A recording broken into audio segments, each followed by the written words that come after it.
Welcome back to another webinar presented by Changing Minds with Youth and MDAO. Today's topic is about boundaries, and it may be something that we are really familiar with, but it can be hard for us to practice because it kind of feels uncomfortable, it scares us, or maybe we just don't know how to set boundaries. So by the end of this webinar, I encourage you to practice really hard to set these boundaries that you have been having difficulty putting in, whether it's setting boundaries with other people or with yourselves. My name is Camila. I am one of the facilitators here today, and I am joined with my co-facilitator who will be introducing herself right now. Hello, everyone. I am also excited to be here to be co-facilitating this webinar with Camilla today. In the past, we have dropped some hints about boundaries. So I think we're both equally just elated to delve more deeper into the topic of boundaries. And just like Camilla said, we hope that you are able to take some of these tips and apply them in your day-to-day lives. So here are the learning objectives that we are aiming to touch on today and to learn more about today. As always, we will first begin with a definition on the topic. In this time, we will be looking at boundaries. Then we will learn about the 4 types of boundaries and move on to discussing the 4 factors that shape our boundaries. We will then go into the difference between rigid, porous, and healthy boundaries and explore why some of us resist setting boundaries with ourselves and others. We will learn about the signs that suggest a boundary is needed and discuss the benefits of setting these boundaries with ourselves and others, I guess, again. And finally, we will wrap it up by giving some tips on how to set boundaries. We'll watch a small video, and the reason it is important to have healthy boundaries within your relationships and how these healthy boundaries sound like. So whenever you're speaking to someone or whenever you want to set those boundaries, we will give you some examples on things that you could say to set those boundaries to people. And as we do with every webinar, we will leave you in the end with some self-care tips that you can hopefully put into your routine to better your well-being. So let's get started. First thing we're going to look at is the definition of boundaries and what it is. It is an imaginary protective line between people. So an imaginary line that you have with the people that surround you or that you interact with. It is also the space between yourself and another person. Again, having that kind of not barrier, but just kind of having that personal bubble around you, and that personal bubble has all of these comfort things that you need and that make you feel comfortable and make you feel confident and make you feel heard and all of those good things that you enjoy. And the last one is it could also be rules or guidelines that tell others how you want to be treated, things that are acceptable to do or things that are acceptable to say, and things that are not acceptable to say. Again, these can be triggers. You can ask people to not mention a certain word or to touch on certain topics because they may be triggers to you. And so that is what can be a boundary as well. Boundaries helps us keep our relationships and ourselves healthy because it also enables us to become our priority and helps others understand our needs, our wants, and what we need at the moment. Boundaries can be shaped by different things, which we will touch on later on in the webinar. And this impacts how we set boundaries and who do we set these boundaries for. Again, the ones that shape some people, we may set boundaries for our friends, but we may not be setting boundaries for our family. And that all has to do with all the things that shape us. And we will touch on that a little bit later on. Now that we've defined what a boundary is, it's important for us to highlight the 4 types of boundaries that we are covering throughout this webinar. The first type of boundary is physical boundary. Physical boundary protects our physical space. It is the degree of physical closeness in our personal space and comfort with touch. The second type of boundary is emotional boundary, which protects our emotional well-being. It refers to when and how much we share with others in order to protect our feelings and overall emotional well-being. The third, type of boundary is time, and it protects the use and misuse of our times. It is limiting the amount of time we're giving to events and people altogether. And last but not least, the fourth type of boundary is intellectual, which is also known as mental boundaries. It's a kind of boundary that relates to respecting thoughts, ideas, and opinions. It refers to our ideas or thoughts or curiosity and knowing when to respectfully voice them and how to respect that of others. So setting boundaries, is it necessary? Yes, it absolutely is. Setting healthy boundaries is important for preventing burnout, and it's crucial for our self-care. Boundaries help us take care of ourselves by giving ourselves permission to say no to things, to not take everything on. And just like Camilla highlighted a few slides earlier, boundaries draw a clear line around what is okay for us and what is not okay for us.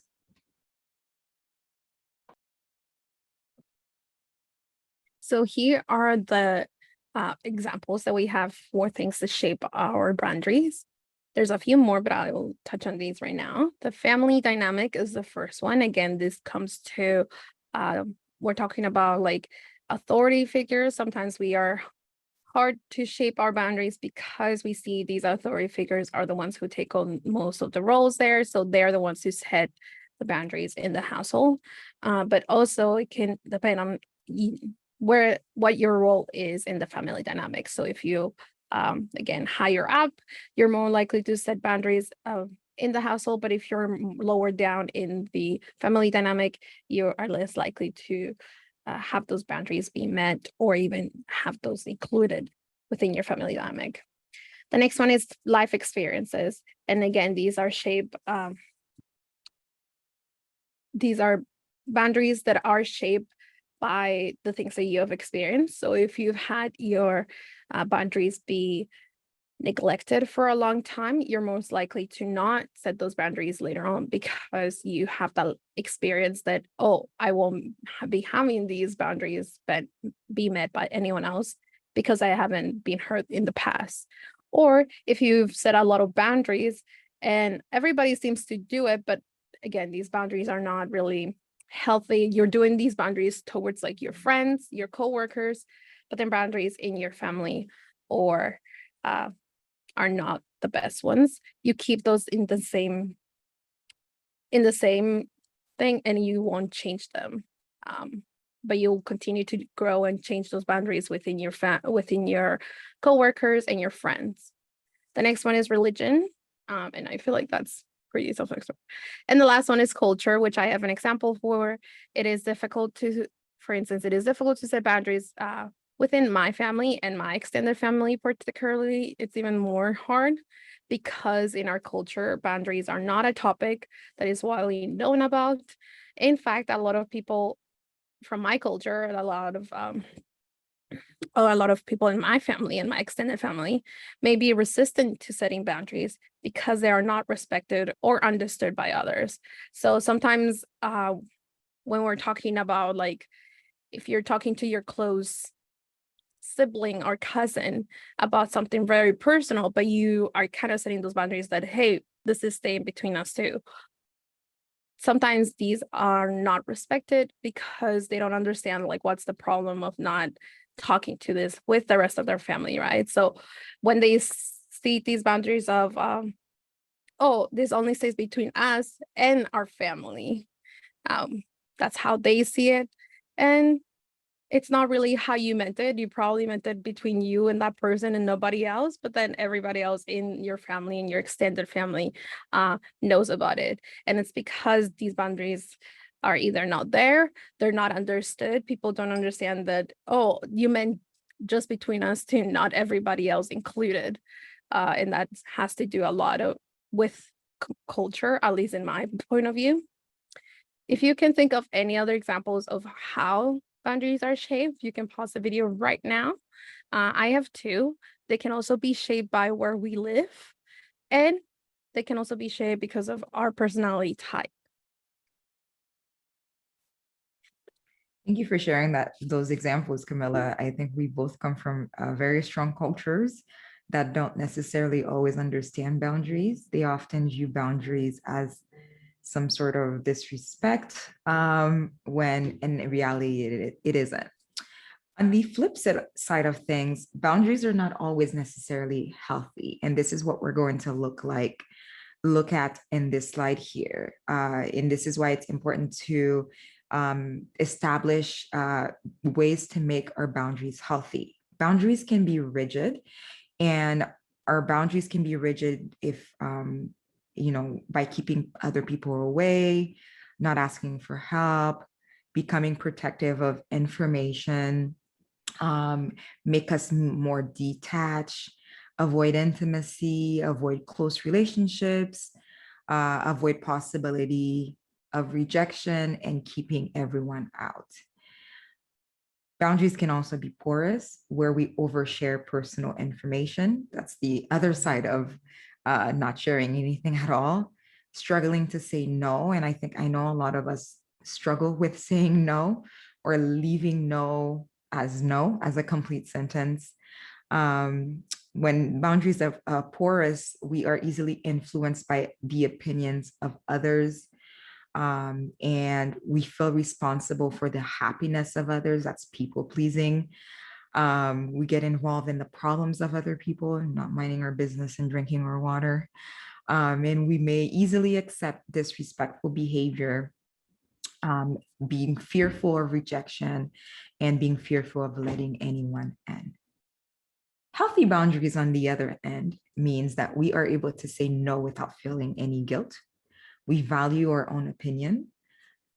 We appropriately share personal information. We choose what we do want to share and what we don't want to share. I've always joked about how I've always been in workplaces where I know everything about people against my will, and they know very little. So I control how much information they know. And you can also do that as well, not just in your workplaces. You decide what you want to share and what you don't want to share in these various environments that you find yourself in. Healthy boundaries mean that we can communicate our wants and our needs clearly and standing firm with them. We don't compromise our values no matter what. We accept the decision of others because we understand that we are not in control of other people's decisions. And finally, with healthy boundaries, we are able to choose who we let in to our lives and who we keep out of our lives without feeling guilt. Here are some reasons of why we may be resistant to setting boundaries, or why we might have difficulty setting boundaries with others and with ourselves. We have fear of confrontation. This can, again, be a result of life experiences, family dynamics, culture, religion, or other, or just not liking confrontation. I know it can be really anxiety inducing to have confrontation with people, especially if it goes into being a bigger conflict, something that could really harm the relationship that you're having with that person. So setting those boundaries, we don't set them because we don't want the person to react badly to these boundaries that you are wanting to get. A lot of people, when they are given these boundaries, they think that it's because of them, it's their fault. And so they, instead of being nice and saying, oh, okay, I'll respect your boundaries, they kind of act explosive and say, okay, well, that's your fault. I'm not doing anything wrong. Why do you have to set these boundaries? Just change yourself, right? So a lot of people, to avoid that, do not set these boundaries. The next one, which was mentioned before, is the fear of rejection. Again, fear of rejection, of having to set these boundaries and being left out of things, or being kind of pointed out, of saying, oh, why are you setting these boundaries? Like, kind of being looked at weird for setting these boundaries. The next one is feeling guilty, which a lot of us may feel that, especially if we come from a culture or from we've learned to be a people pleaser, as we said, like we want to be able to please people and be able to make them sure that they're happy. And so if we're setting these boundaries of saying, no, I don't want to go, or please don't call me those names, or please don't bring this story up, you're kind of left with a feeling of guilt because you're, in some way, you're not harming their relationship, but in your brain, you kind of think that you are harming their relationship because you're um, commenting what you want. You're expressing your needs, which you should not be feeling guilty about. But I know that it can be difficult, and I know that is one of the reasons we do not set boundaries. And the last one is really important, I think. It's that sometimes a lot of people are never taught the importance of setting boundaries. And we will look at some benefits later on, but one of the main things that setting boundaries does is that it helps your well-being and your mental health, because it helps you, again, like I said at the beginning, form this comfort bubble around you of what the needs and what the ones that you make you feel more confident, more comfortable around people, around environments, and make you feel more self-compassion with yourself and your emotions. It also helps you be more aware of toxic relationships, which we will look at later on. And so it is important to understand why setting these boundaries are so important, and understanding why setting healthy boundaries is important. As Winnie just explained in the last slide, if you set boundaries that are too extreme in both ends, it could really harm your mental health and your well-being. Here are some signs that you need some boundaries. First sign is having no time for yourself because you are giving all of your time to something else or someone else. Feeling burnt out. That's one of the biggest signs that you can get, especially if it comes to a workplace when you are burning out on a Monday, or no amount of time off that give you the rest that you need or the reset that you need. That's another sign of needing boundaries. Avoiding taking phone calls. And I think that can go both ways. I don't know. I think we're a different generation, Camila. I don't know if you can relate that unless I know you're calling, you're going to voicemail. And then I'll listen to the voicemail and then deem when it's important for me to call you back. So I don't know. Maybe I need to reevaluate that as well. Feeling resentment towards people who ask for your help because you're feeling so burnt out that by the time people ask for help, you can't help, or you feel like you've been taken advantage so many times that it's hard for you to decipher when people genuinely need your help. When you want to disappear from everyone, from everything, frequent or constant withdrawal from social events. Additionally, here are some other signs that are in place that shows that you may need boundaries. I've highlighted it, Camilla highlighted it again. When you are sharing too much, too soon, or at the end of the spectrum, when you're closing yourself off and not expressing your needs and your wants, that can be a sign that you need to set some boundaries.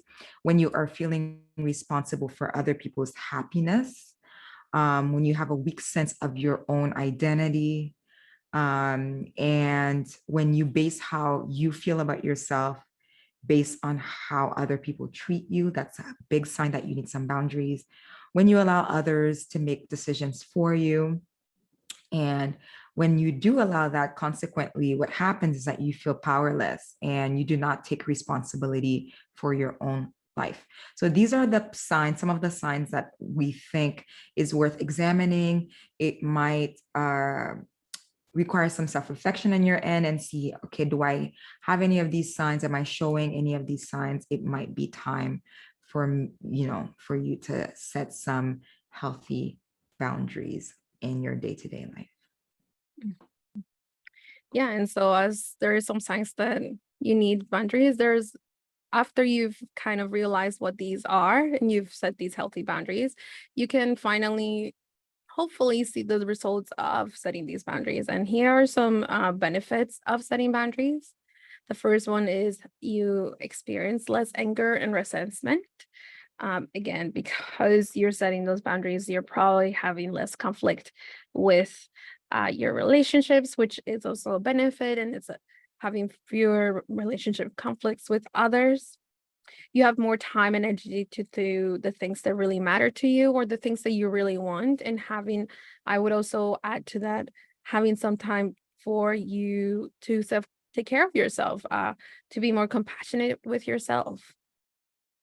Your mental health improves, and with that you experience less burnout, which goes into reduced anxiety and stress. Because again, if we have a lot of burnout, it is usually a result of a lot of anxiety and stress that's happening in our life. And so with reducing that anxiety and stress, we have less burnout. Some other benefits of setting boundaries are you become more self-aware of yourself emotionally and mentally, as well as the things that you need for yourself and from others. It brings structure, so it helps you set achievable goals. You develop firm values and you become consistent in meeting these values and needs. You communicate with others. Your communication with others is more clear, so you're able to really express yourself if you've had a difficulty to do that before. It helps you regulate and find a positive work-life balance. And I would also say that it helps you find a positive balance between your relationships, because sometimes we treat our relationships quite differently. And so it's important to have a balance between all of them so that we are able to set these boundaries, not just to your friends, but also to your family, your coworkers, and for yourself. It improves your emotional well-being. You are able to manage expectations others have of you and the expectations you have for other people. And lastly, as I mentioned before, you can recognize toxic patterns in your relationships. Now that we've seen the benefits, we are now going to delve into how to set boundaries.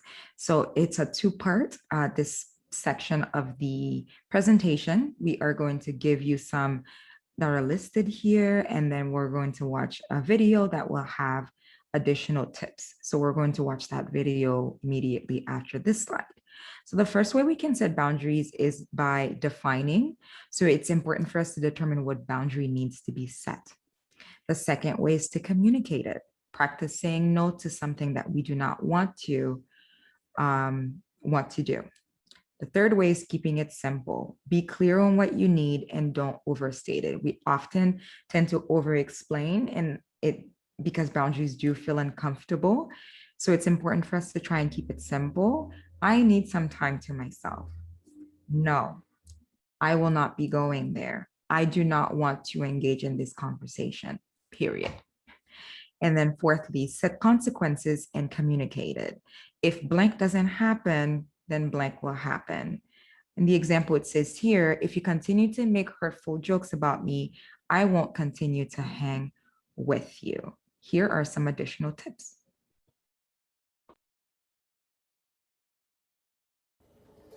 On paper, boundary setting seems easy. Just say what you want and don't want. That's all there is, right? Well, boundaries tend to get much more complicated in the real world.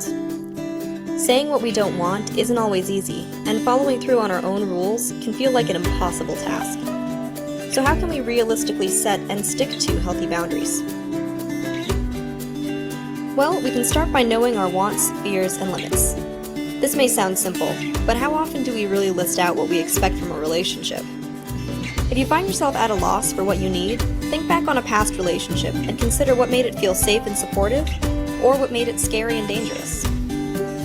Looking at these patterns can clue you in on what you need and what your limits are, making it easier to express these boundaries to a partner. Communicating our boundaries is step 2 of this process. This one can be one of the scariest parts of a new relationship, but it's important to not let fear of judgment or conflict keep us from saying what we want or don't want. Be clear and direct about your needs, fears, and limits, and be as specific as you can. Whether it's calling every Sunday, kissing goodbye, or never sharing social media accounts, Your boundaries are yours to express and enforce. Of course, those boundaries are meaningless if we don't enforce them. In any relationship, boundaries will be tested. Whether it's by mistake or intentional, point out when someone is crossing the boundaries you've put in place. Explain how it makes you feel when those rules are ignored. And if the other person is respecting your boundaries, express your appreciation. While boundaries are important, they may not be set in stone. Just as people grow and change, their boundaries will too. People may grow more or less comfortable with things as a relationship progresses, but remember, it is their choice to make. If someone is pressured into doing something outside their boundaries, their feelings and comfort aren't being taken into account. Healthy relationships shift and change, but respecting each other's boundaries should always be a given. For more content about healthy boundaries, visit guilfordhri.org.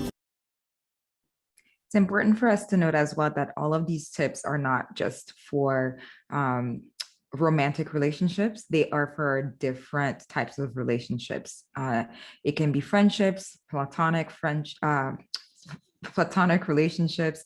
It can be in different environments that we're in, whether it is our work environment or volunteer environment, social circles, anywhere, any place that it involves more than you. Or even for yourself, sometimes it's important for us to set boundaries for ourselves. It's important for us to highlight as well that setting boundaries isn't always comfortable.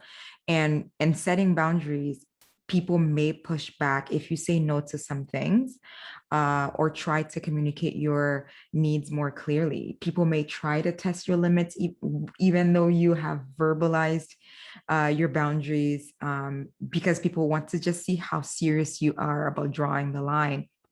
Or people might just be used to you responding in a certain way. So for example, agreeing to take on everything, even when you don't have the capacity to do so. And people might push back when you try to make some changes. That doesn't mean that you're doing something wrong. It just may mean that you need to consistently be clear on what your boundaries are until people learn to adjust to the new way of interacting. It is not your job to bend or to adjust your boundaries. It is the job of the other person to learn to adjust in order to interact with you in a healthy way. So we hope that these tips have been helpful to you today. And with that, we are going to speak a little bit more about boundaries and healthy relationships, how boundaries affect your relationships to be more healthy. So setting boundaries helps to create trust, foster respect, and generates feelings of safety in all relationships, because boundaries allow people to feel heard, validated, and appreciated in their relationships. They feel like they've been listened, their needs have been heard and also respected. They also help you maintain balance between you and those in the relationship, and it helps minimize conflict because you both have established a precedent for what to expect from each other. So you kind of understand each other's limits, and also you understand what it is that what your needs are during a conflict or during an argument or even during a conversation. Sometimes some people want to talk it out right away, while others need some time to gather their feelings, their emotions, and then come back to continue speaking. And of course, boundaries help you strengthen your relationships overall. So here are some examples of what boundaries sound like, and feel free to kind of take some of this when you need to set these boundaries. If you're having a really hard time of finding words to express those boundaries, how to do this, you can take some of this and put it into practice whenever you're wanting to set a boundary and you're having difficulty. So the first one is, I will end this phone call if you continue to shout at me. Having that boundary that, hey, I don't like how you're talking over me, or you're kind of sounding pretty aggressive. Call me again, or I'll call you again when you are more calm and we are actually able to have a conversation. So instead of saying all of that, you can just say what it says on the screen. The next one is, I can stay for half an hour, whether it's because you want to go home right now without feeling guilty of like, oh, the party, if imagine you're a party you kind of want to go home now because either it's getting late or you're just not feeling it anymore, not feeling guilty for wanting to leave. Um, just telling whoever it is at the party who's in charge in the party, telling them, hey, I can stay for half an hour, but I really want to go after that. And not feeling guilty that or being pursued to stay longer by others. The next one is thank you for your offer. Unfortunately, I can't make it. And again, this goes to understanding what you want at the moment. Do you, whether it's someone inviting you at something, and you have another commitment, or because you don't want to go, letting them know that, hey, thank you, being grateful for it, but also saying, I don't really think I can make it, or I don't really want to go. I'm not really feeling it at the moment. The other person is hopefully understanding and will not dismay your boundary. The next one is really important, especially when people are talking about triggering things, saying, I'm not comfortable discussing that. Please do not discuss it with me. Or this could also be said when some people are talking about your friends, maybe talking about other friends. So that could really be make you uncomfortable, and setting that boundary of saying, hey, please don't talk about this person without them being present because it makes me really uncomfortable. The next one is, I need time to think about it. I'll come back to you. Again, this could be either because you are asked to go to a trip with someone, or you're asked to do something. You kind of need some time of one thing. Hey, maybe I don't know if I want to do that right now. I'm not sure. I'll come back and talk to you. Or it could be something like an argument happening, like a discussion that you're having, rather for it to blow into a conflict. You can come back and say, hey, let me think about this discussion, and then I'll come back and talk to you more about it. This one is really important. I think we can all talk kind of in some way relate to this one is I don't respond to work emails on the weekend. And this could also be said, I don't respond to work emails after my work hours are finished. A lot of people during COVID had a difficulty setting boundaries because we were at home and it was assumed that we would be free all the time. I know a lot of people in my life were answering emails after work hours or even working after work. So they were supposed to finish at 5 o'clock and they were still working at 7 o'clock. And this was because they had such a difficulty setting those boundaries between that work-life balance. And what happens when you don't say those, don't set those work-life balance? Well, you get burnout. You kind of continue, if you continue to work after your hours, you continue to work on your email or respond to emails during the weekend, you burned out easily because you're stressing about work rather than enjoying that time to relax and take care of yourself. The next one is, I'm not comfortable with that. If you do it again, I will have to leave. And again, this is something, whether the person has said something really offensive to you or something that you don't like, or they've done something that you don't feel comfortable with, letting them know that you are uncomfortable at the moment, and that this doesn't really, it's not something that you want them to do ever again. And the last one is, I respect your opinion, but this is my life and my decision. And I think that's also a key one, because sometimes we value freedom of speech a lot, and it's good to say our opinions and let everybody else know about what we think.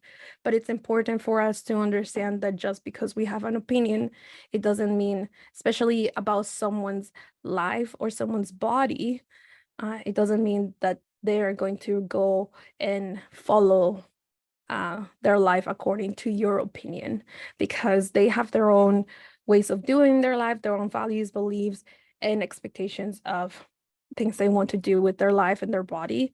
And so it's important for us to understand that a boundary, we have to set that boundary with others, and those people have to respect that boundary with us.